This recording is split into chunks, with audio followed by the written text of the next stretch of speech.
എൻ്റെ പേര് ഷാജനാണ്. ഫാത്തിമയുടെ ഉപ്പയാണ്. നേരത്തെ പറഞ്ഞതുപോലെ ഡിസംബർ 9-ാം തീയതി കുട്ടിക്കാലത്ത് വളരെ ഹാപ്പി ആയിട്ടാണ് വീട്ടിൽ നിന്ന് എക്സാമിന് പോയിട്ടുള്ളത്. ഒരു 10:38 കൂടിയിട്ട് ക്ലാസ് ടീച്ചറെ കോള് വരികയാണ് എനിക്ക്. കുട്ടീനെ കോപ്പി അടിച്ച് പിടിച്ചു, നിങ്ങൾ നിർബന്ധമായിട്ട് വരണം എന്ന് പറഞ്ഞു. ഞാൻ വണ്ടൂരാണ് എന്ന് പറഞ്ഞപ്പോൾ നിങ്ങളല്ലെങ്കിൽ ഭാര്യ നിർബന്ധമായിട്ട് വരണം എന്ന് പറഞ്ഞു. അതിൽ ഞാൻ ഭാര്യ ആ സമയത്ത് ഒരു മീറ്റിങ്ങിന് പോയതാണ്. എന്നാൽ ഞാൻ അവളെ വിളിച്ച് പറഞ്ഞു, ഞാൻ കുട്ടീനെ കോപ്പി അടിച്ച് പിടിച്ചിട്ടുണ്ട് എന്ന് പറഞ്ഞു. അതിൽ കോപ്പി എത്താൻ പറ്റാത്ത സമയമായതുകൊണ്ട് ഞാൻ തന്നെ പോയി ഒരു 11:45 എക്സാം ചെയ്യുന്ന സമയത്ത് എത്താനാണ് പറഞ്ഞിരുന്നത്. ആ സമയത്ത് ഞാൻ സ്കൂളിലെത്തി. ആ സ്കൂളിലെത്തിയ സമയത്ത് 5 മിനിറ്റ് ഞാൻ ഓഫീസിൽ ഇരുന്ന് അത് കഴിഞ്ഞ് നേരെ മോൾ എൻ്റെ അടുത്ത് വന്ന് എന്നെ കണ്ടപാട് കരയാണ് ചെയ്തിട്ടുള്ളത്.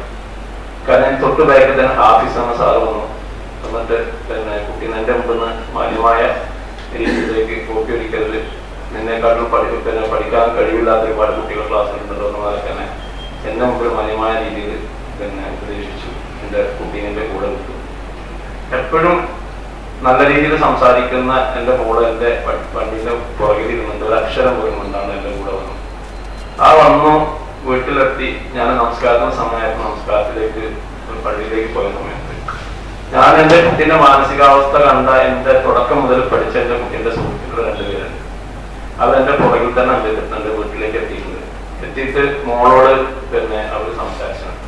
ആ സംസാരിച്ചപ്പോൾ അവരോട് പറഞ്ഞൊരു വാക്കിന് ഞാൻ എങ്ങനെ ഈ സ്കൂളിലേക്ക് പോകും, ഞാൻ എങ്ങനെ ഈ കുട്ടികളെ എനിക്ക് ഫേസ് ചെയ്യും. അല്ലെങ്കിൽ കുട്ടികളെ സുഹൃത്തുക്കളെ പറഞ്ഞു കഴിഞ്ഞാൽ അധികം പറഞ്ഞയക്കാണ്ട് അവിടെ തന്നെ പിടിച്ചു നിർത്തി ഒരുപാട് നേരം സംസാരിക്കുന്ന ഒരുപാട് സ്വപ്നങ്ങളുള്ള കുട്ടിയാണ്. ഒരിക്കലും എൻ്റെ കുട്ടി ജീവിതം അടുത്തിട്ട് ജീവിതം അവസാനിപ്പിച്ചതല്ല. ഒരുപാട് ദൂരക്കാഴ്ചകളുണ്ടായിരുന്നു എൻ്റെ മോളൊക്കെ. ജീവിതത്തെ കുറിച്ചിട്ട് റേഡിയോളജി പഠിക്കണം, അതേപോലെ തന്നെ ഒരുപാട് സ്വപ്നങ്ങളുള്ള ഒരുപാട് ആഗ്രഹങ്ങളുള്ള മോള്. ഒരു സുപ്രഭാതത്തില് ഒരു എക്സാം ഹാളെന്ന് വന്നിട്ട് ആ യൂണിഫോമില് ആത്മഹത്യ ചെയ്യണമെങ്കിൽ അത്രമാത്രം എൻ്റെ കുട്ടീനെ മെന്റലി ഹറാസ്മെന്റ് ചെയ്തിട്ടുണ്ട്. എല്ലാവരും എൻ്റെ അതിനുശേഷം ഒരുപാട് മാഷന്മാർ എൻ്റെ അടുത്ത് വന്നിട്ട് എന്നോട് സംസാരിച്ചപ്പോഴും പറഞ്ഞത്, കോപ്പി അടിച്ചു കഴിഞ്ഞാൽ മറ്റു കുട്ടികൾ പോലും അറിയാത്ത രീതിയിലേക്ക് അത് ക്ലാസ് ടീച്ചർ കൈകാര്യം ചെയ്യാണ് പതിവ്. അതിവിടെ നടന്നിട്ടില്ല. എൻ്റെ കുട്ടീനെ കോപ്പി അടിച്ച് പിടിച്ചപ്പം സാജിദ എന്ന് പറഞ്ഞ മിസ് ആ ക്ലാസ്സിലെ മുഴുവൻ വിദ്യാർത്ഥികളും അറിയുന്ന രീതിയിലേക്ക് അത് കൈകാര്യം ചെയ്തു. അത് കഴിഞ്ഞ് എക്സാം കോഡിനായിട്ടുള്ള ഹാഫിസിനെ എൻ്റെ കുട്ടീനെ ഏൽപ്പിച്ചു. ആഫീസ് നേരെ കൊണ്ടുപോയിട്ട് സതീഷ് വർക്കിന്റെ അടുത്തേക്ക് എൻ്റെ കുട്ടീനെ കൊണ്ടുപോയി. സതീഷ് വർക്കിയും ഹാഫീസും എൻ്റെ കുട്ടീനെ ഒരുപാട് നേരം സഹായിച്ചു. ഇതൊക്കെ ഞാൻ അറിയുന്നത് എൻ്റെ അടുത്തേക്ക് എൻ്റെ കുട്ടീന്റെ കൂടെ പഠിക്കുന്ന വിദ്യാർത്ഥികൾ എൻ്റെ വന്നിട്ട് ഉപ്പ ഞങ്ങളുടെ നിങ്ങളുടെ കൂടെ എന്ന് പറഞ്ഞിട്ട് ഈ വിഷയങ്ങളൊക്കെ എന്നോട് പറയാണ്. ഇങ്ങനെയാണ് ഇപ്പൊ സംഭവിച്ചിട്ടുള്ളത് എന്നുള്ള രീതിയിൽ. അപ്പോഴാണ് നമ്മൾ ശരിക്കും ഇത്ര മാത്രം എൻ്റെ കുട്ടി ഹറാസ്മെന്റ് നേരിട്ടിട്ടുണ്ട്. അതല്ലാതെ കോപ്പി അടിച്ചതിന്റെ പേരിൽ ഞാൻ എൻ്റെ കുട്ടി ഒരിക്കലും ജീവൻ അവസാനിപ്പിക്കും എന്നൊരു കാഴ്ചപ്പാട് എനിക്കില്ലായിരുന്നു. അങ്ങനെ എൻ്റെ കുട്ടീനെ എൻ്റെ വീട്ടില് എൻ്റെ അനിയന്റെ ഭാര്യയുണ്ട്, അതേപോലെ തന്നെ എൻ്റെ മൂത്ത മകനും എൻ്റെ വീട്ടിലുണ്ട്. ഇവരോടൊക്കെ ഞാൻ വിഷയം ധരിപ്പിക്കുമോ, കാരണം കുട്ടീനെ ഞാൻ അവരോട് ഇടയിൽ നീ കോപ്പി അടിക്കുന്ന തലത്തേക്ക് വിളിച്ചത് ആരും അറിയണ്ടെന്നൊക്കെ ഞാൻ ആരോടും പറയാണ്ടായി ഞാൻ പള്ളിയിലേക്ക് പോയത്. അവളുടെ മനസ്സിൽ ഇങ്ങനെ ദുശ്ചിന്ത കയറി വരും, അല്ലെങ്കിൽ അവൾ ഇങ്ങനെ സ്വയം അവസാനിപ്പിക്കുന്ന രീതിയിലേക്ക് അവരെ മെന്റലി അവളെ ഇത്ര മാത്രം തയ്യാറാക്കിയിട്ട് സ്കൂളിൽ നിന്ന് പറഞ്ഞയച്ചെന്ന് എനിക്കറിയില്ല. ഞാൻ നമസ്കാരം കഴിഞ്ഞ് 1:21 കൂടി വീട്ടിലെത്തിയ സമയത്ത് മോളെ അന്വേഷിച്ച സമയത്ത് മോള് റൂമിലിട്ട് എങ്ങനെ മുട്ടിയിട്ട് തുറക്കുന്നില്ല. ഞാനും മകനും എല്ലാവരും കൂടി തള്ളി തുറന്നപ്പം കണ്ടത് എൻ്റെ മോള് ഫാമിലി കെട്ടിത്തൂങ്ങി നിൽക്കുന്നതാണ് കണ്ടത്.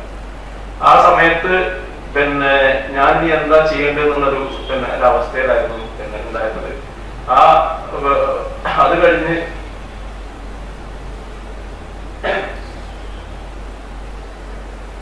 മോളുടെ അടക്കം കഴിഞ്ഞാൽ രാത്രി എനിക്കൊരു ആക്സിഡന്റ് സംഭവിച്ചു. ഞാൻ എൻ്റെ പ്രഷർ വേരിയേഷന് 60-40 ആയിരുന്നു ആ സമയങ്ങളിൽ. അത് കഴിഞ്ഞ് ആക്സിഡന്റ് കിട്ടുന്ന സമയത്ത് എനിക്ക് 150 ആക്കാറില്ല. ഞാൻ ബസ്സിന് പോയിട്ട് എൻ്റെ ബൈക്ക് ഇടിച്ചു. കണ്ണിൽ ആകെ ഇട്ട് കയറിയിട്ട് ഞാൻ ബസ്സിന് പോയി. ഞാൻ അറിയാണ്ട് കണ്ണൊന്നും കാണാണ്ടായപ്പം തട്ടിപ്പോയതാണ്. കാലിനും കയ്യൊക്കെ പരിക്ക് പറ്റി കുറച്ച് കിടപ്പിലായിരുന്നു. അത് കാരണമാണ് ലീഗൽ ഒരു മൂവ്മെന്റിനോ മറ്റു സംഗതിക്കോ ഞങ്ങൾക്ക് അങ്ങനെ ഒരു കാലതാമസം സംഭവിച്ചത്. ആ ഒരു കാരണം ഹെൽത്തി സ്റ്റേബിൾ ആക്കും. എന്നെ 1-2 ചാനലിൽ നിന്ന് എന്നെ വിളിച്ചിട്ടുണ്ടായിരുന്നു, എനിക്ക് ഒരു ഡിബേറ്റ് തരുമോ എന്നുള്ള മതത്തേക്ക്. മാതൃഭൂമി അങ്ങനത്തെ പേരുകൾ എനിക്ക് ഓർമ്മ വന്നു, 2 ആളെ വിളിച്ചിട്ടുണ്ട്. പക്ഷെ ആ സമയങ്ങളിലൊക്കെ എന്റെ പ്രഷർ വേരിയേഷൻ, മെന്റൽ ഡിപ്രഷനും എല്ലാം കാരണം എനിക്ക് ആരെ സംഭവിക്കുന്നതൊന്നും പറയാൻ പറ്റാത്ത അവസ്ഥയിലായിരുന്നു. ഇന്ന് എന്റെ മകൾക്ക്, കാരണം ഇന്ന് ഫാത്തിമാട്ടിലെ കാണുന്നത് ഇതേപോലെ ഒരു ഉപ്പ ഉണ്ടാവാൻ പാടില്ല. കാരണം നമ്മളൊക്കെ സ്വപ്നങ്ങളും മക്കളാണ്. ആ മക്കൾ നഷ്ടപ്പെടുമ്പോഴാണ്. അതെ, മണ്ഡലത്തിൽ കാര്യമായിട്ട് എന്തെങ്കിലും ചെയ്താലേ പാർട്ടിക്ക് പുരോഗതി ഉണ്ടാകും. അങ്ങനെ നമ്മൾ ഒന്നും ചെയ്തില്ല എന്ന് പറയരുത്. കഴിഞ്ഞ തവണ നമ്മുടെ മണ്ഡലത്തിലെ ഒട്ടുമിക്ക വീടുകളിലും ടൈൽസ് ഇട്ട് കൊടുത്തു. എല്ലാ കൊല്ലവും ചെയ്തു കൊടുക്കാൻ നമ്മുടെ ഫണ്ട് വേണ്ടേ? ബഹളം നിർത്ത്. കഴിഞ്ഞ തവണത്തെ പോലെ തന്നെ ഇത്തവണ ടൈലിടാത്ത എല്ലാ വീടുകളിലും ഇപ്രാവശ്യവും നമ്മള് ടൈല് വിരിച്ചു കൊടുക്കുന്നതായിരിക്കും. പോരെ? അല്ല പറ, ഇത്തവണ ABCന്റെ ഓഫർ ഉണ്ടല്ലേ? പിന്നല്ലാതെ ABCയുടെ ഓഫർ ഉള്ളപ്പോ ഞാനിങ്ങനെ വാഗ്ദാനങ്ങൾ കൊടുത്തുകൊണ്ടേയിരിക്കും. അപ്പൊ ജയ് വിളിക്കേണ്ടത് മെമ്പർക്കല്ല, ABCക്കാ.